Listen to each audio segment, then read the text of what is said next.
So last week we talked about circles, and this week we're leveling it up just a little bit and we're talking about the serpentine. If you are new here, my name's Ruby. I'm a whole horsemanship trainer and I'm on a mission to help you and your horse find more magic through whole horsemanship principles and helping you to enjoy more of the slog of the day-to-day. And this week we're doing that through learning all about geometry and helping you to ride those shapes a little bit better so you get the best use out of those shapes in your arena. If you're on my email list, check your inbox because there is a printable resource for you there to help with kind of how to ride a serpentine. If you're not on my email list, you can always add and you can get that now, as well as all of the other printable resources for all of the other Magic Movements videos. And with that, let's get into the good stuff.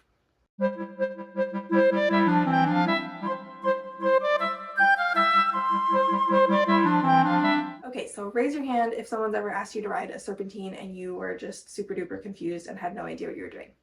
We've all been there.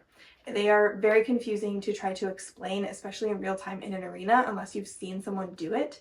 And so that is why I'm making this video today.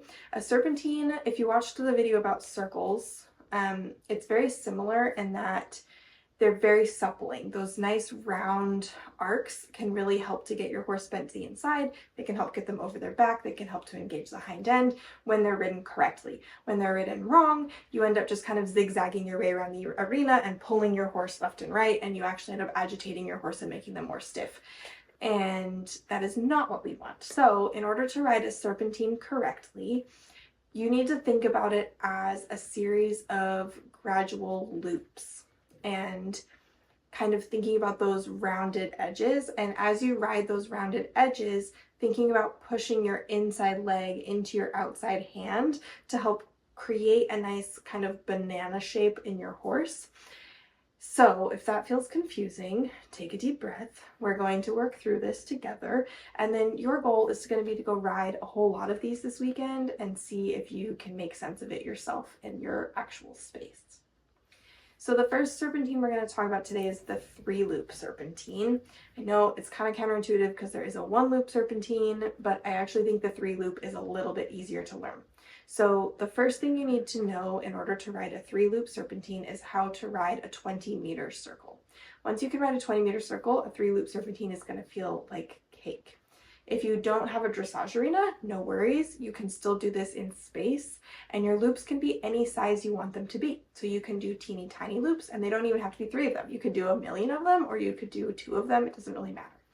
So the idea is you're in a dressage arena, we'll start there. Your 3-loop serpentine is essentially, if you can picture 3 20-meter circles in the arena, and you're just only riding half of each one. So you're going to ride from your start of your 20-meter circle, and at the center line, you're going to switch directions. So now you're riding half a 20-meter circle the other way, and then at the center line, you're going to switch directions again and ride half a 20-meter circle the other way.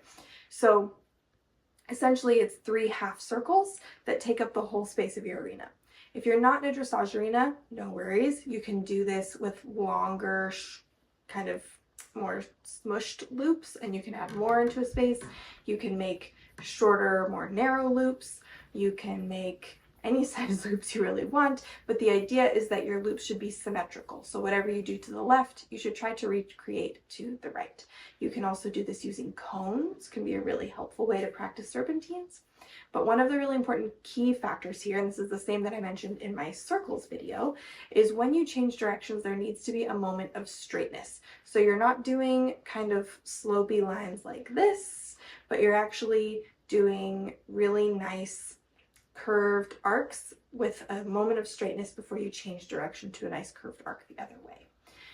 So all of that is really well detailed in the printable, and I really highly recommend checking that out because it's just too much to try to explain without actually showing you on a horse, and unfortunately in my very limited time I don't have time to demonstrate it on a horse for you, but I think looking at kind of a drawing of it can be really helpful. So I highly recommend checking that out.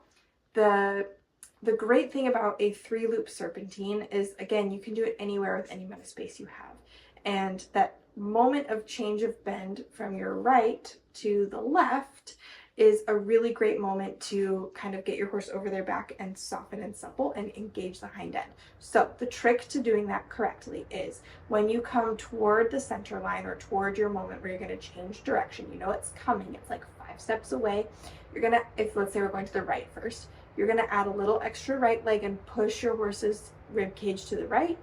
And then you're going to remove that right leg, let them go straight for just a moment, and then you're going to add a little extra left leg and left bend, and you're going to push your horse's rib cage to off the left leg to the right. Does that make sense? Okay, so then the key is when you do this, you're not giving away your outside hand.